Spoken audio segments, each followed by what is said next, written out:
dating since I was 17 and he was 18. I always thought he was my soulmate, the man I wanted to grow old with. Turns out I was wrong. I was devastated when I found out. Yes, Justin had been staying out later than usual, and his explanations were usually flimsy at best. I'm not stupid. I had my suspicions, but I think I just really didn't want to come to terms with the fact that my husband was seeing another woman. Honestly, I might have gone years without discovering the truth. But Justin got sloppy. "Welcome home, honey. Fun night out with the guys after work again." "Uh-huh," Justin grumbled, brushing past me. "I made dinner if you're hungry. Beef tips and rice. I know it's one of your favourites." "Ate at the bar. I'm going to bed," he muttered, steadying himself against the wall before woozily clomping up the stairs. My heart sank. Nights like those were becoming more and more frequent. I loved my husband. All I wanted was to spend a little quality time with him after a long day at work, but he couldn't even spare me a few minutes. I glanced up at him as he lumbered up the steps, a tear trickling down my cheek. In an instant, any sadness that I felt was replaced with burning rage, because when Justin passed underneath the overhead light, I saw what appeared to be a hickey on the side of his neck. A cocktail of emotions swirled within me. Despair, resentment, betrayal. They all hit me like a ton of bricks. I was stunned. I didn't know what to do. I mean, who would? The man I'd been head over heels for all that time had stabbed me in the back. I was in disbelief. I stumbled to the kitchen, pulling out a chair before I could collapse. I stared into space, trying to make sense of what I'd seen. I sat there for a long time, deep in thought. After a while, I felt numb, like my entire personality had been flushed down the drain, leaving nothing but an empty husk.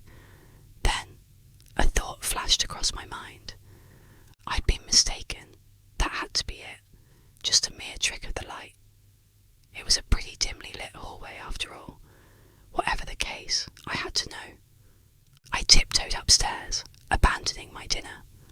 I crept up to our room, as quiet as a church mouse, before lightly pushing open the bedroom door. Justin was fast asleep. I didn't waste any time. I rushed across the room, careful to avoid any squeaky floorboards, and I inspected Justin's neck. His snores grew louder as I approached. He always was a heavy sleeper. I cursed when I got a closer look. Justin was sleeping on his side, and I was not going to try to roll him over. I glanced around, searching for anything that might provide concrete evidence. My eyes fell to the bedside table. Bingo! I snatched Justin's phone from his charger. I held my breath as I pressed his meaty thumb onto the screen to unlock it. I grinned, feeling a rush of exhilaration as I achieved my goal. I froze. Justin groggily opened his eyes a sliver as my hand hovered over him. My blood turned to ice, and I prayed with all my might that my husband would just go back to sleep. To my immense shock, my prayers were answered. Justin mumbled incoherently under his breath before grabbing a fistful of covers and nodding off. I'd escaped by the skin of my teeth. I had to be more careful. The first thing I did was check Justin's texts. I immediately saw a woman's name I didn't recognise. My heart shattered when I read the messages. "Hey baby, last night was incredible. See you again after work today. You're damn right. I wish you never had to leave. What about that wife of yours though? Won't she get suspicious? Her? Not a chance. Even if she does find out, she won't leave. I could murder a baby in front of her and she'd still think I was a saint." A deep-seated rage bubbled within me. Did Justin really think that little of me? He clearly saw me as nothing more than a spineless, codependent pushover. Well, I'd show him. I screenshot screenshotted the evidence, scrolling through dozens of nude photos that I hadn't taken, and sent everything to my number. I deleted any proof of my snooping, then replaced Justin's phone on the charger. I stormed out of the room, grabbing my keys as I went. I made it halfway across the living room when the realisation hit me. I had nowhere to go. All my family lived 7 hours away. It was too late to book a decent hotel, and I really didn't want to drag any of my friends into my drama. Not yet, at least. That left me with one option. I had to sleep on the couch. I plopped down onto the sofa and sighed. I didn't want to have to confront it, but I knew what I had to do. In the morning, I was going to find a lawyer and start the divorce process. The thought alone was enough to break me. No matter how hard I tried, I couldn't hold back my tears any longer. I cried like a baby, silently sobbing into a scratchy pillow for what must have been hours. My eyes were puffy by the time I was done. I couldn't fathom falling asleep in a state like that, but I must have at some point. Because the next thing I remember, sunlight was flooding through the blinds. "Morning, babe. How'd you—" The rest of the sentence caught in my throat. That was right. Justin and I were about to be over. I grabbed my phone from the coffee table, tears stinging at the corners of my vision. I opened up the text I'd sent myself as proof that the past 12 hours hadn't been some twisted nightmare. But the messages were gone. My eyes grew wide as I stared at the screen. That couldn't be right. They'd been there, clear as day the night before. Something wasn't adding up. I suddenly paused, bolting upright. Was that breakfast? The tantalising aroma of eggs and bacon wafted around the corner from the kitchen. My brows furrowed. Justin never cooked. My breathing was shallow as I tentatively shuffled toward the kitchen. Curiosity gnawed at me like a piranha. I apprehensively peeked around the corner, unsure of what I would find. To my shock, there was my husband, humming a little tune while flipping pancakes. I rubbed my eyes. Was I seeing things? Surely I was delusional from lack of sleep. That had to have been it. Then Justin turned, his icy blue eyes locking onto mine. "Morning, princess. I hope you're hungry. I saw you sleeping on the couch, and I thought you might not be feeling well, so I decided to make you a hot meal to help you get better." My heart skipped a beat. Was this really my husband? It looked like him, sounded like him too. Still, I was weary.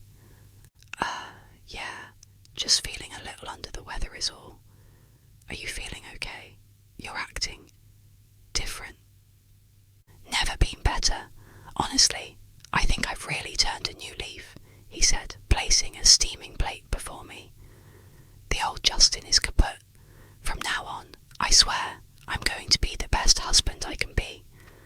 Our gazes connected, and I searched his expression for answers. He seemed genuine. If this was an act, it was a damn good one. "Thanks, babe. That really makes me happy to hear." Justin beamed at me, the warmth of his smile seeping into my heart. It had been years since he looked at me like that. "Well, get used to it, because I'm keeping my word. I love you, Lydia." I wanted to be suspicious. I wanted to remain silent. I wanted to keep my guard up. But how could I? All I needed was love and attention, and I was finally getting it. For the first time in a long time, it felt like my husband actually cared. "I love you too, Justin," I muttered before digging into my meal. Asterisk, asterisk, asterisk. A big part of me was still leery of my husband. His timing was pretty convenient after all. But even with all my doubts, Justin was seemingly sticking to his promise. He took me out on dates, paid to get my nails done, bought me flowers. He even started shouldering most of the housework. Needless to say, I was impressed. If he would have kept that up, I might have never suspected a thing. But one night, he slipped up. We were cuddled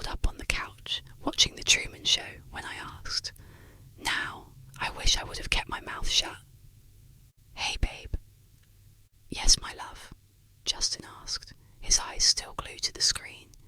If someone close to you is an imposter, like a perfect replica except for a few tiny changes, do you think you'd notice? Justin tensed up, his eyes wide as he slowly turned to face me. A blank stare had overtaken his expression. A chill rippled through my body when he looked at me like that. He was beginning to frighten me. I suppose so. Why do you ask? His voice was monotone, dripping with a tinge of urgency.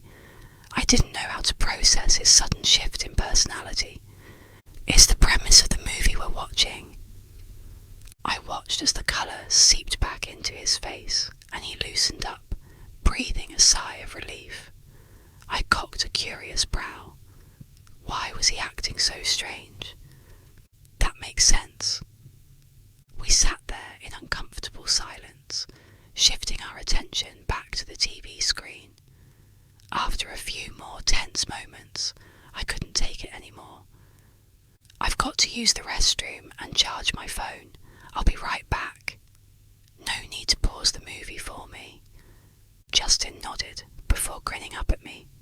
His smile. Had his teeth always been that straight?